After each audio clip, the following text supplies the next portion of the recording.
虚空を貫く石の巨塔。その巨大な建造物はケージと呼ばれていた。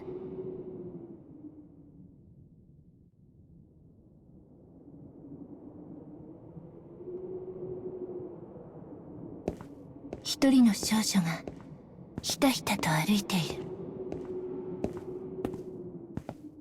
彼女にはケージで成し遂げたいある目的があった。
ようやく起きたのね。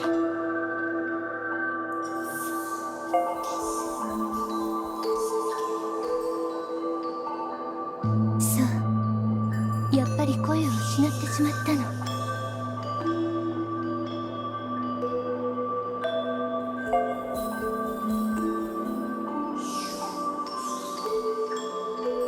大丈夫、ママがサポートするから。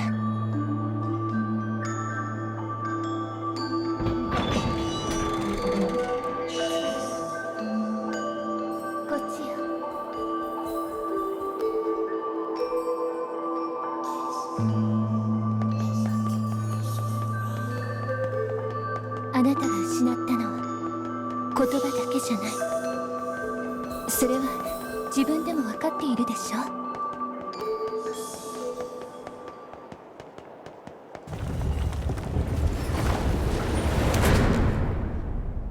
今のあなたは多くのものを失っている。だからそれを取り戻しに行くのよ。ずっと喋れないままじゃ困るでしょ。これは始まりの階段。あなたが囚われているケージへの入り口よ。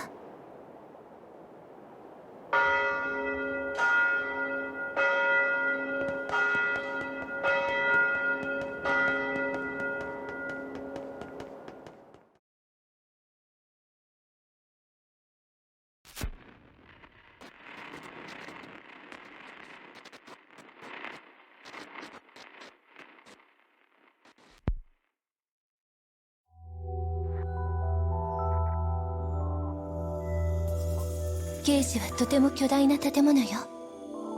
あなたが目覚めた場所も今いるこの砂の領域も全体のほんの一部に過ぎないわ。ここはケージっていう場所なの？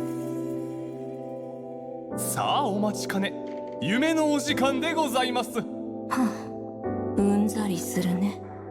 私たちは管理されて暮らしている。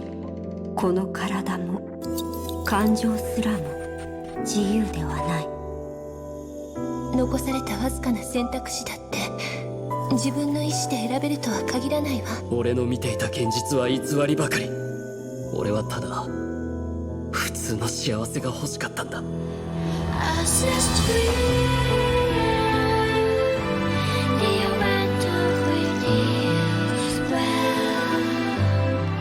本当の意味での自由なんて初めからないのかもしれない。今は神など相手にしている暇あのは。頃の僕とは違うんだ。これが私の気持ち、私のしたいこと。奴らを滅ぼすまで目に焼き付けしはこれでまた花を潰せる。何への怒り。敵は皆殺しだ。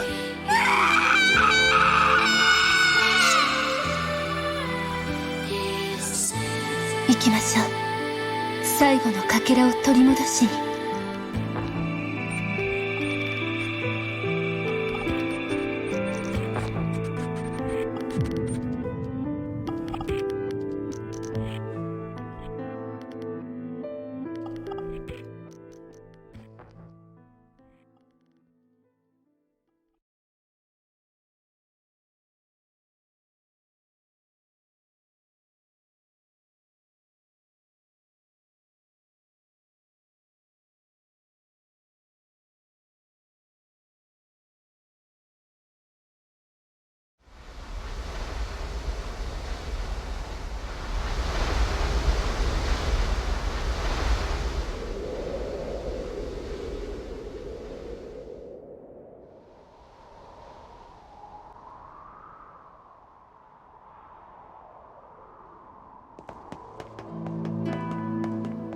すごい砂が流れてるわ。これどうなってるのかしら。目に砂が入っちゃうから気をつけてね。あの砂どこまで流れていくのかしら。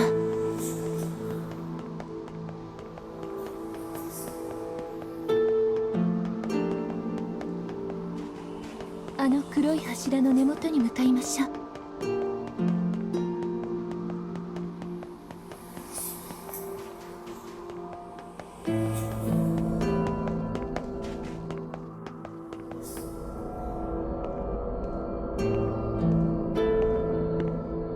これはケージに点在する謎の彫像。誰が作ったのかは知らないけど、私は黒いかかしって呼んでるわ。ともかくこれが一つ目。ここから始めましょう。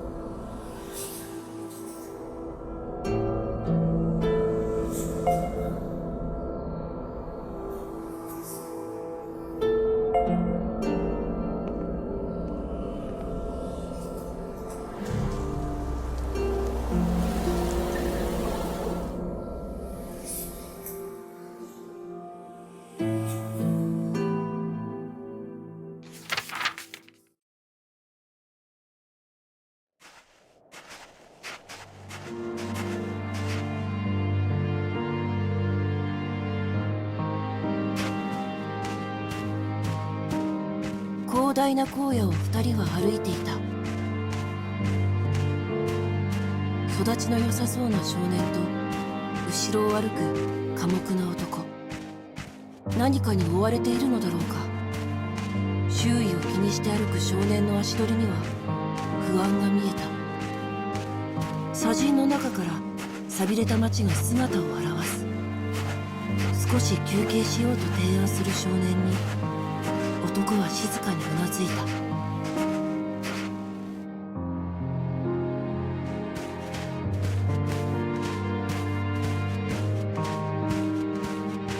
旅の疲れを癒すため二人は食堂へ向かうことにする。食堂前にたむろする賞金稼ぎたち。その一人が少年たちを呼び止めた。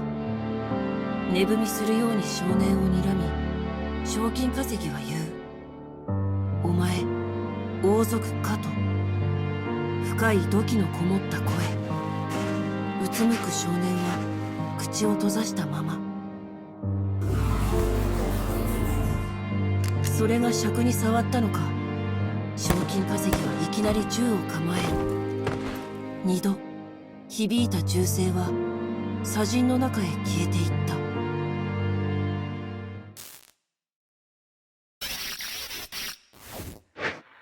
賞金稼ぎに取り付いた黒い鳥の群れが見えたかしら。あれこそが私たちの倒すべき敵。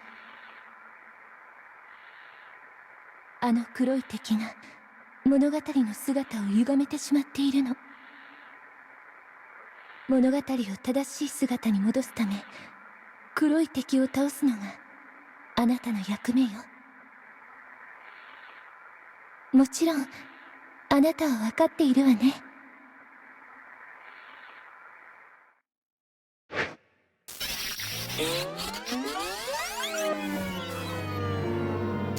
それが尺に触ったのか、賞金稼ぎはいきなり銃を構える。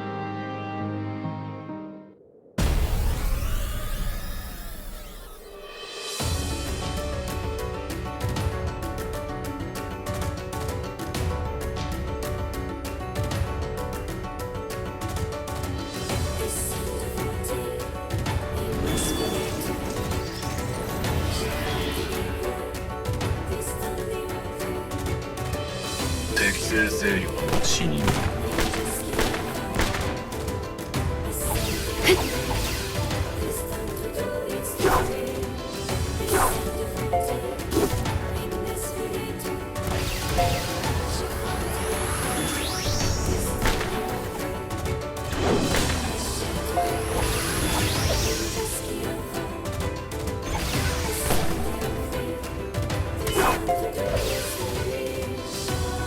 これで優位に立てるだろう。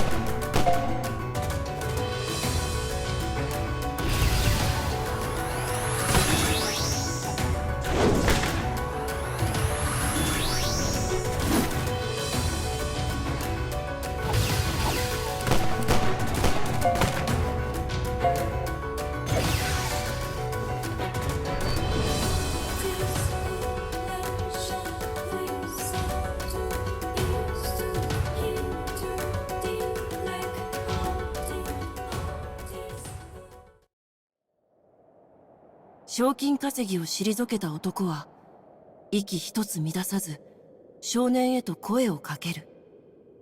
お怪我はありませんか、王子と。少年は大丈夫と答え、もう王子じゃないよと笑顔を見せた。そして男へ残念だけど街を出ようと提案する。男は静かにうなずいて少年の顔を見つめていた。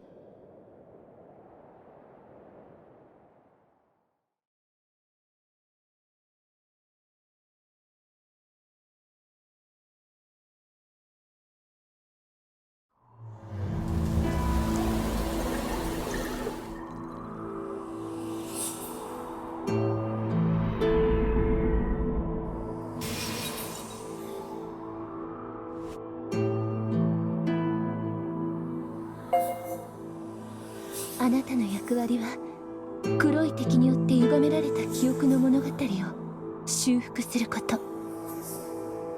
そして修復された武器を集めるのが私たちの目的よ。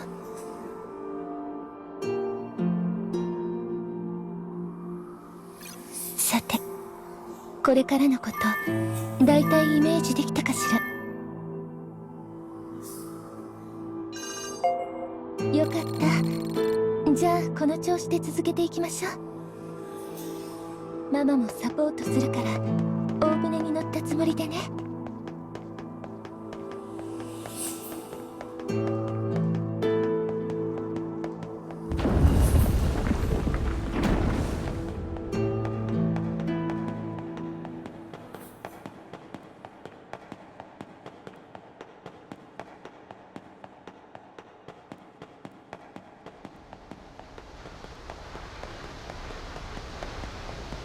まあ綺麗な場所でも、こんなに大きな建物を一体どうやって作ったのかしら。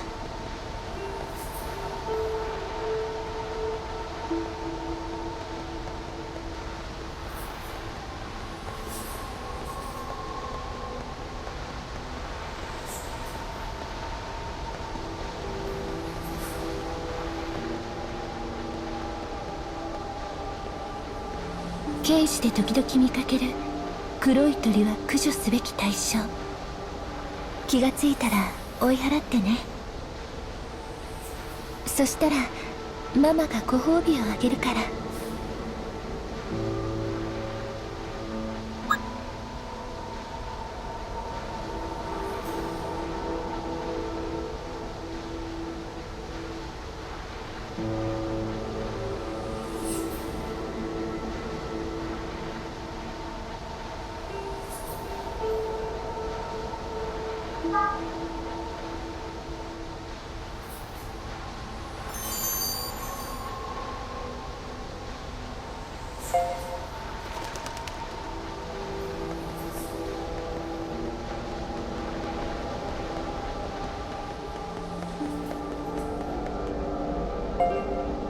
2つ目はここね。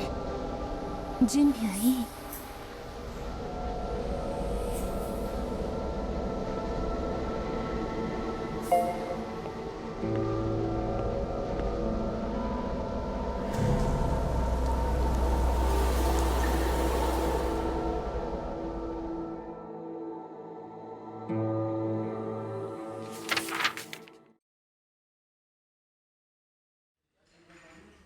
往々にして酒場や食堂は情報の集積地となる。人の集まる場所にはそれだけ多くの声が集まるからだ。機械の手足を持つ彼女もそれを求めこの店を訪れた。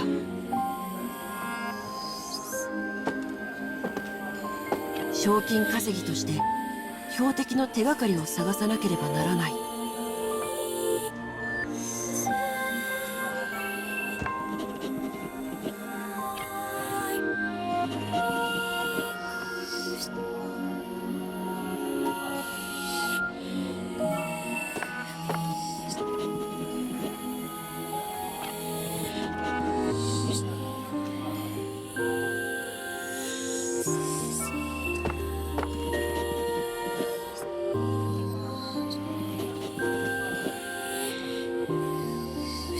客から得られる情報は漠然としている。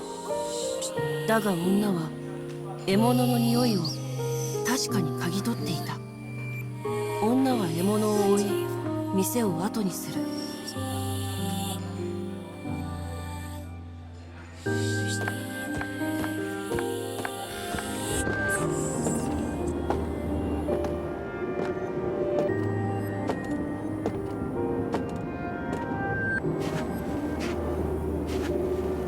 彼女の前方に一人の賞金稼ぎが立ちふさがる。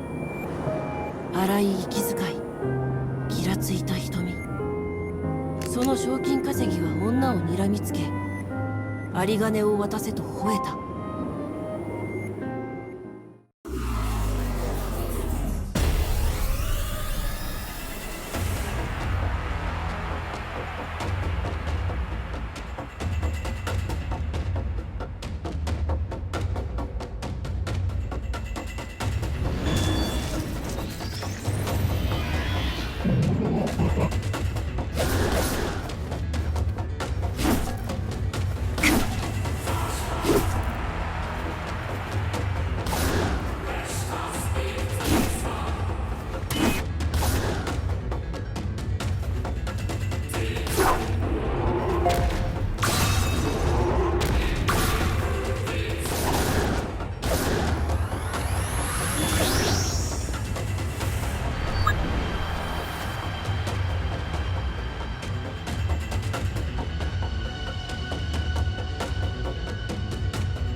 行くわよ。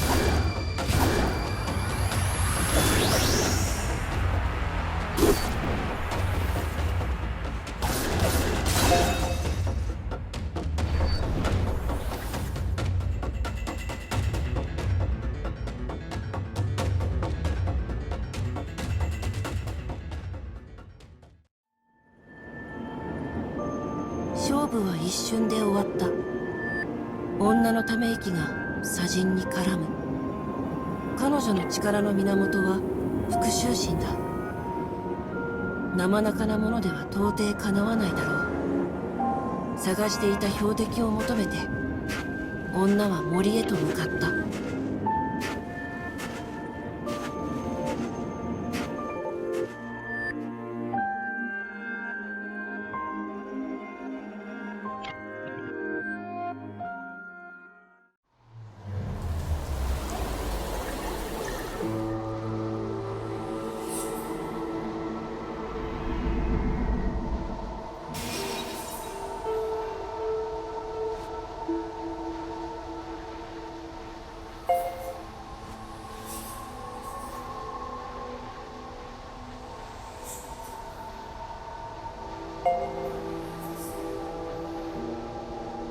物語の回収はあなたの失ったものを取り戻すためであり、あなたの願いを叶えるためでもある。だから焦らず着実に物語を集めていきましょうね。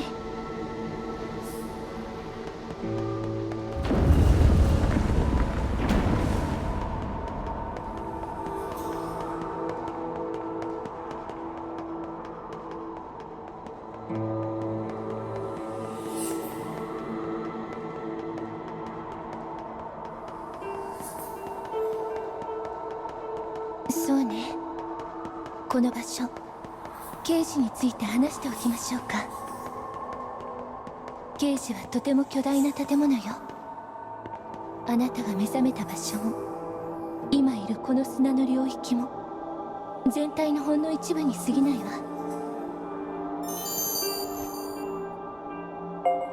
本当に謎の多い建物で、ほとんどのことは誰にも分かっていないの。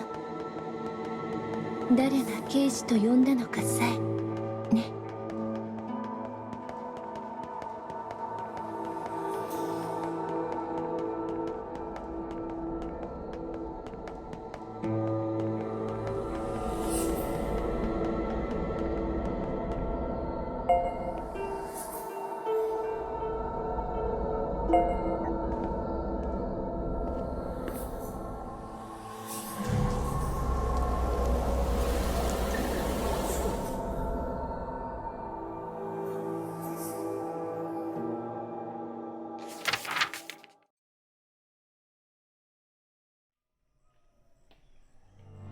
朽ちた教会が佇む森の中、男は周囲を見渡している。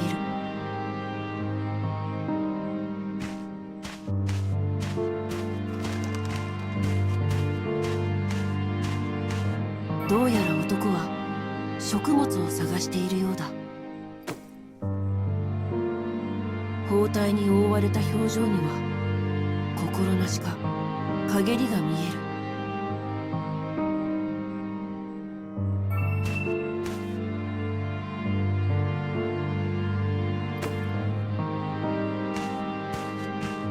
草木が揺れ音を立てる。食料を求めているのは男だけではない。獣たちもまた飢えてさまよっているのだ。そして貴重な食料をめぐり当然のように争いは起こった。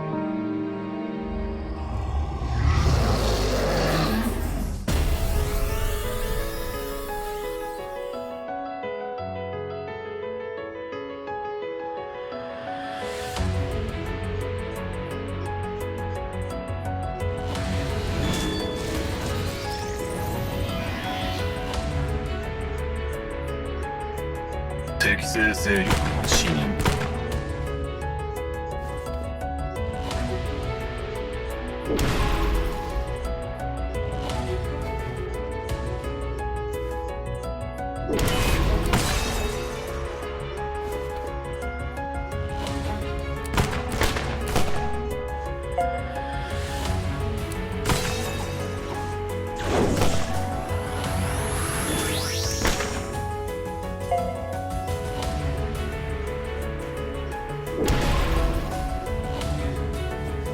れで優位に立てるだろう。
無事に食物を手に入れた男は教会へ戻ることにした。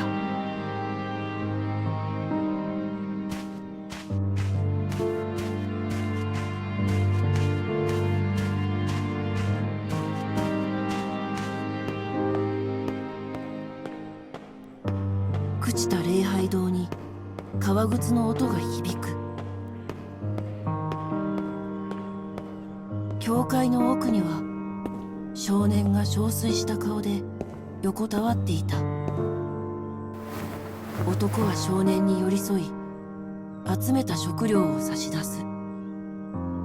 少年は受け取ろうと身白ぎしたが、弱りきった体では食料を受け取ることすらできない。少年はごまかすように笑ってみせる。男は黙ったまま少年の顔を見つめていた。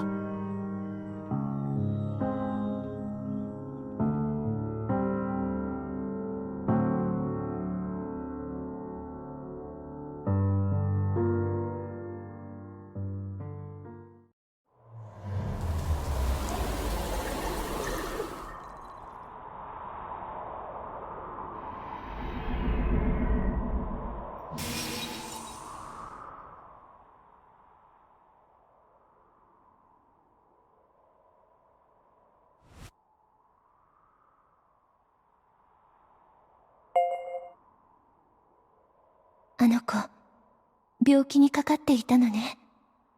そんな体で荒野を旅するなんて。ともかくこれで3つ目の記憶も修復できたわ。次の物語を回収できれば、この杖の物語はおしまい。行きましょう。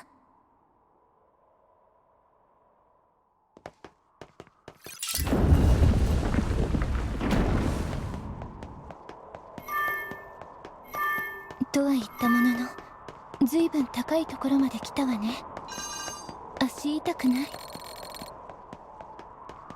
景色は綺麗だけど、上り階段ばかりだから。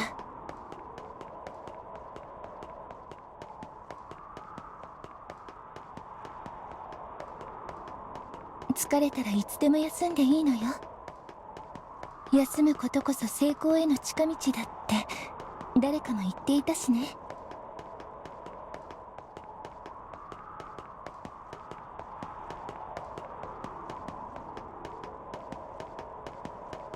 眩しいところね。でも見つけたわ。あれが4つ目の黒いかかし。ここから杖の物語、最後の記憶に入れるはずよ。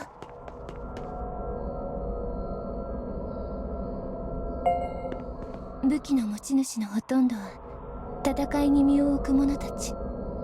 あなたはこれから多くの死を見届けることになるでしょう。覚悟はいいかしら。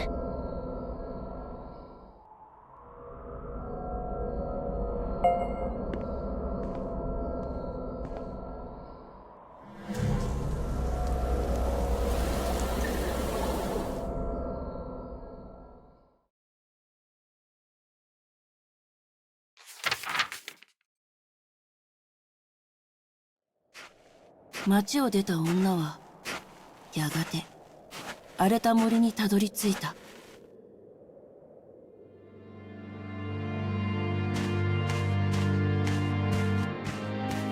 ち果てた教会がひっそりと立っている。壁はもはや用をなさず、天井は崩れ落ちている。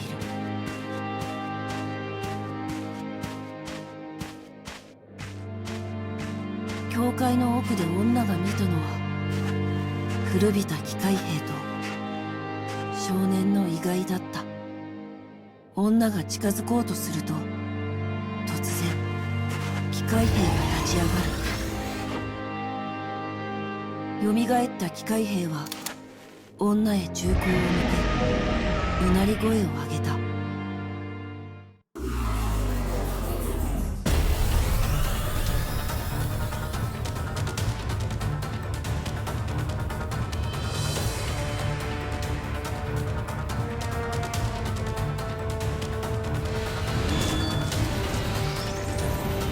立ちはだかる者を切る。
賞金稼ぎの女は倒した機械兵の記録を確認する。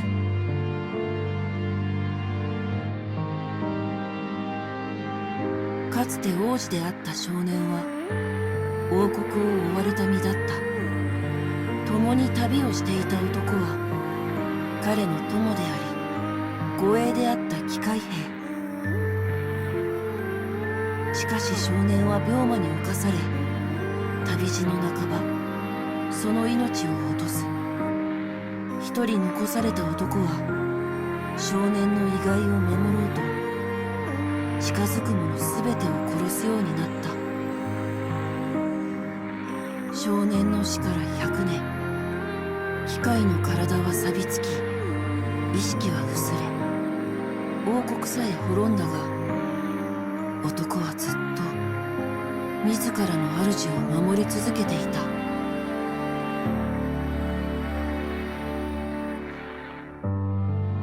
女は2人を弔う墓を建てると静かに森を立ち去った。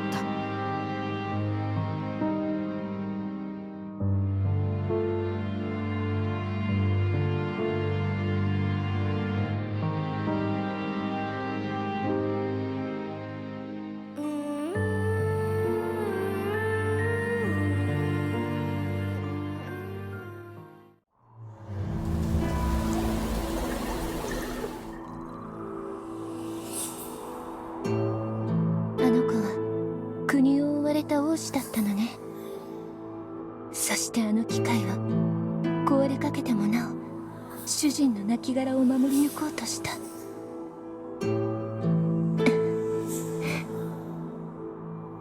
この記憶で杖に残された彼らの物語もおしまいね。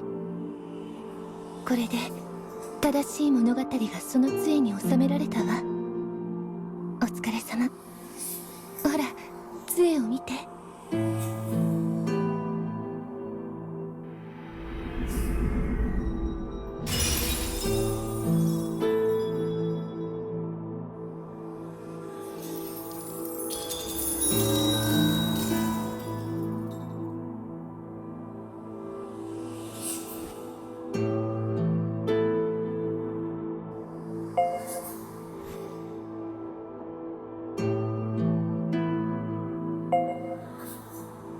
それはいいし、あなたが失ったかけらの一つ、あなたが今集めなくてはならないもの。